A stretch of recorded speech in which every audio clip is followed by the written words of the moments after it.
Hello friends, this is a super exciting video because the likelihood is that if you're here, you have just got engaged. So first of all, a huge congratulations.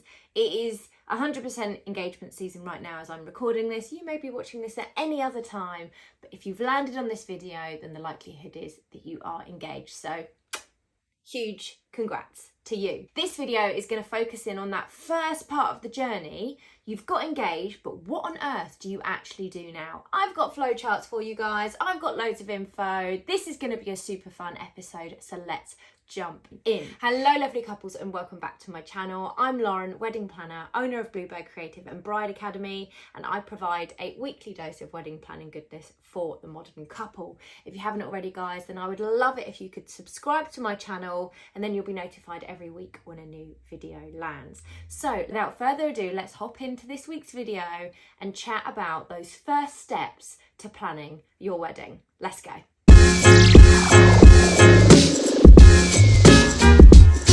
Okay guys, I've gone a little bit all out. I say I've gone all out, but more than my normal. And I have created some flowcharts and everything with lots of graphics to explain the first steps of planning your wedding. Because let's be honest, it can feel overwhelming for some of you. You may have got engaged and you may now be thinking, what on earth do I actually do now, Lauren? So let's do this. First of all, the first step is to number one, get engaged. So well done guys. If you're here, the likelihood is we can tick that one off. Amazing news. And you're probably feeling absolutely incredible, like ecstatic, like yay, finally, or maybe even slightly overwhelmed. But don't worry, I'm here to help you guys. So we're gonna absolutely smash this. Once you're engaged, the first step that you guys need to do is to celebrate. It is so easy to forget that step. So easy. You might think, oh my God, I'm engaged. This is amazing. Oh, I need to plan my wedding. And that might send you in a couple of different directions. Perhaps the overwhelm and, oh, what do I do? Perhaps the pure excitement and you know exactly what you're going to do and you've been planning it for years and you're just like, right, let's go. But pause.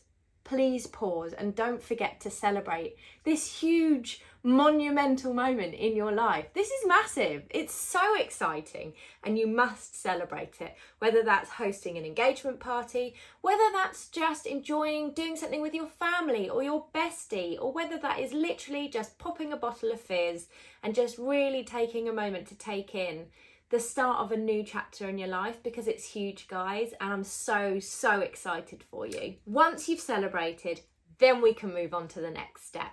And as you can see from my flowchart, we have 3 next steps, which are all next to each other because they are all just as important. So these are the bits that you need to move on to once you've celebrated. So the first one is priorities. I want you to sit down with your partner and I want you to think about your priorities. What are your yays and what are your nays when it comes to weddings and wedding planning itself? What have you really loved about weddings over the years and what have you really not loved about weddings? Because that is just as important, and write those down. This is a really important task to do with your partner, because even if you don't know what you want from your wedding, you will likely know what you don't want from your wedding, and that's a really good foundation and starting point to start your planning. So I highly recommend doing this. Please don't skip this step. It's super fun as well, and it also means that you're planning together and that you understand your partner's wants and needs from a wedding day. You'll start to understand what's important to them, because then you need to incorporate that into the day, because it's obviously this is a thing that you're doing together, even if one of you takes more of the heavy lifting when it comes to the planning, which is typical, but doesn't always necessarily mean that that's the way it's going to be. But you still need to incorporate each other's wants, desires, needs and everything for the wedding itself. So don't skip this step. The next thing you have to do at this phase is to look at your budget. Now, I know I talk about budget a lot. If you're new here, you won't know that. I talk about budget a lot because it is so important. I know it's boring. I hate numbers too. But you cannot plan a wedding without knowing what your numbers are. When I have a couple that come to me and inquire about wedding planning and they say, and well, I'll ask them first off, what's your budget? Well, I don't know. How much do you think it will cost? No. You need to go away, friends, and you need to decide how much money you have got to put towards this amazing event in your life. whether you are being gifted some money, whether you have savings, whether you need to save, whatever it may be, and either is fine. There's no right or wrong here, but at the end of the day, you need to know what you are working towards. Then you work back from there. So you will then be able to break down how much you can then allocate towards the venue, towards the food, towards the flowers, towards the stationery, and so on. You cannot just hope for the best, because that's how you overspend and that's how you get yourself into trouble. You may need to work out how long you need to save to get to a certain amount. So definitely work this out. Please, please, please do not skip this exercise. It is so important. And then finally, at this phase, we need to be looking at guest numbers, because this has a massive impact on your budget, on all of the things basically. So just have a rough idea of guest numbers. Start writing that guest list out. It's good because it gets you having those conversations on the type of wedding that you want. Again, it will sit into priorities a little bit too. Do you want to allow it to be mainly just friends? Do you want all your family there? Do you want to keep it smaller? Do you want all the extended family? Are your parents allowed to bring their friends? All the things. It will give you a rough idea of what numbers you're looking at. That has a massive impact on your budget, but also the venue, also the location, and so on. So these 3 elements are the first place to start after you've celebrated. They are truly so important. I cannot press that enough. They are really important. Do not skip them. However, once you've done these, you then can move on to the next stage in your planning, or in this starting phase of your planning. Now, the next phase is a little bit fun, and we've added this in because I think it's really important to understand yourself. So the next phase is to understand what type of bride or groom you are. When you are planning, and I have called this type of bride because we are Bride Academy, but this is open to whoever is planning. Now, you need to decide, are you a pro planner? Do you perhaps plan weddings as a job? Anyway, do you perhaps plan events as a job? Are you a project manager? Have you planned your wedding out already in your head? You know, are you a pro planner? If that's the case, then you have absolutely got this sorted. You've probably had your spreadsheet waiting and ready to go. Your Pinterest board is waiting and ready to go. You've literally been waiting for the green light and you are ready. If that's the case, you are a pro planner. The next option is if you are an empowered bride or groom. Now, typically, I'm just going to take a stab in the dark here. Most people that watch my YouTube channel fall into this category, and I have done this kind of little quiz test before. I would say that you are likely an empowered bride or groom.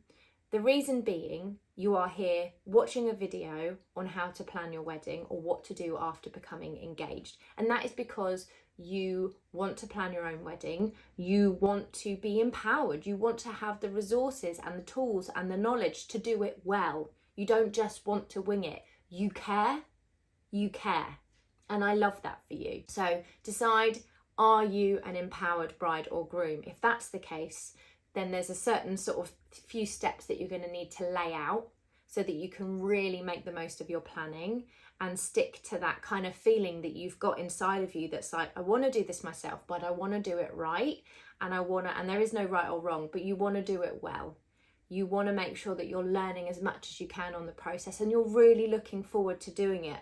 A lot of my viewers fall into this category. They love it. They want to be empowered. They want the knowledge. They want the tools. They want the resources. And some of them go on to actually become wedding planners and have trained with me to then become wedding planners because they've loved the whole process. So perhaps you're the empowered bride. And then we have the busy bride. Now, the busy bride is somebody that has an extremely busy life, whether that's work, whether that's children, whatever it is, they're super busy. And the idea of taking on another full-time project is just completely overwhelming and they just logistically just don't have the time. That is a busy bride.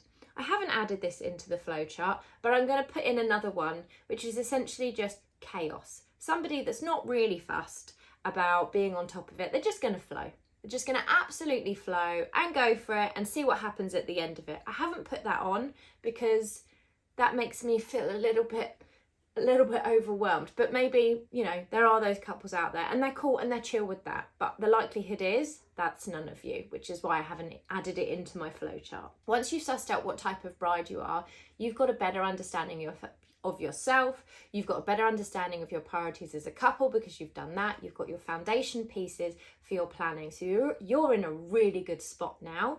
So let's move on to the next stage. The next stage is location and kind of date, like when. So again, these come at the same point. Understanding your location is super key because you cannot move on to any of the rest of the planning without understanding kind of where you want to get married. Now, you might be totally open to, I want to get married anywhere in the UK, great. Or I want to get married anywhere in Europe. That's pretty vast, but that's going to likely be a destination wedding. Well, it will be a destination wedding because it's from one country to another. So you may need help from a destination wedding planner, or you may need help from somebody with some expertise where you can tap into at least their knowledge, even if they're not planning it for you. If you want to get married in the UK, if you live in the UK, and I know we have lots of overseas followers on this channel, we've got lots of people in the US, we've got Canada, lots of people in Europe, Australia, everywhere, so hi guys. But I'm obviously in the UK, so I just always use that as kind of my example. But for example, if you're getting married in the UK, you may decide that you want to get married in Scotland. You may decide that you want it 2 hours from London. So that's a little bit, that's a bit vast. Or you may decide that you want to get married in your village. Having an understanding of where you want to get married is going to affect where you're looking. It's going to affect the suppliers that you approach. It's going to affect your guests. So you're going to need accommodation, that kind of thing. So having those conversations with your partner and just having a rough idea is a really good place to start because it's going to narrow down your search, which is really key because otherwise you are literally looking for a needle in a haystack. Understanding your date, when, is also really important. Now, again, you may be fairly relaxed on this and that's okay. You may just say we want to get married in 2024 or we want to get married in 2025. The likelihood is if you've just got engaged at the beginning of, say, 2024, then you're probably going to be looking at 2025 or perhaps the back end of 2024. So understanding that is really important. Do you want to get married in spring, summer, autumn, winter? So even if it's just a season, that's great because it just gives you a rough idea. Do you have a month in mind? Perhaps you're a teacher and you know you need to get married in August because that's when you've got more time off. Do you have a specific date in mind that's really important to you? In which case, that's fine, but you're probably looking at further out, perhaps 25, 26, because you're a lot more specific and there may not be availability at the venues that you look at. But having a rough idea is really, really important. Also, being open to being flexible if you find the right venue is also really important. We were looking, when I got married back 9.5 years ago now, we were looking at potentially a May wedding. There was nothing. We knew that we were also open to September because I like September weddings. I like the flowers, that kind of thing. They had one date left in September. We took it. So being open and being flexible is also really important. And just bearing in mind that was 14 months out. We got engaged, we found our venue, and it was 14 months before, and they literally had that one date. So do bear that in mind. That was obviously quite a while back, but similar thing applies nowadays. So we've got our location or a rough idea of where we want to get married, and rough idea of when we want to get married. You don't have to hone in too tight. That's absolutely fine. Keep it fairly broad because then you've got options. Once you've got all this in place, you then want to move into getting organised. This is the last part of your foundational work before you can properly start digging into getting planning.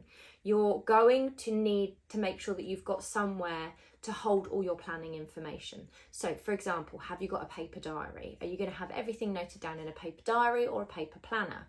Do you have a spreadsheet set up? Do you have a digital wedding planner where you literally can keep track of every task you're doing, who's doing it, what needs to be done next, checklists like media, folders, files, all the things?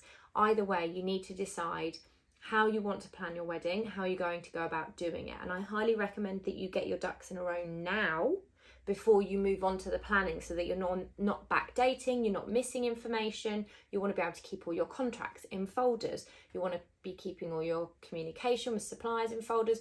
What suppliers have you reached out to? All these sorts of things, you want to keep it in one place.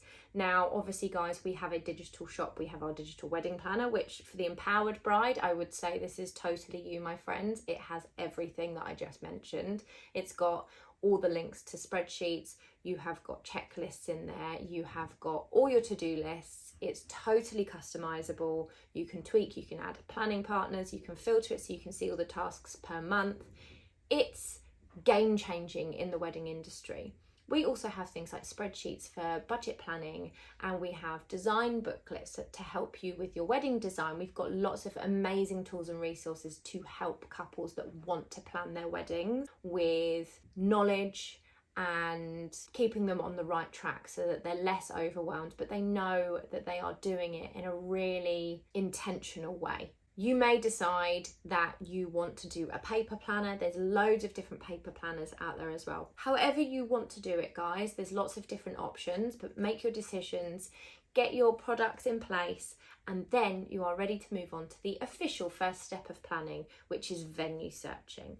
I do not recommend moving on to any of the venue searching or any supplier searching until all these other points have been done and ticked off and you are ready, because then you have the most amazing foundations ready to actually plan like a pro, doing it properly and keeping everything stored in safe places and just staying on top of it with less overwhelm, less stress and more enjoyment in this engagement season. Because guys, this is a super exciting time in your life and you want to make it fun the whole way and you don't want to get stressed out with it. So once you've done all that, then move on to venue searching and you are ready to get going. I hope you found this video helpful, friends. It's a really exciting time in your life. Congratulations, I'm so excited for you. This journey is going to be absolutely amazing. Don't forget, if you do want any of the resources from our shop that I've mentioned today, everything is linked in the description box below. I'll be back next week with some more wedding planning goodness. Until then, guys, have an amazing week. Join our mailing list to get free weekly tips every week in your inbox. Again, link below, and I'll see you next week.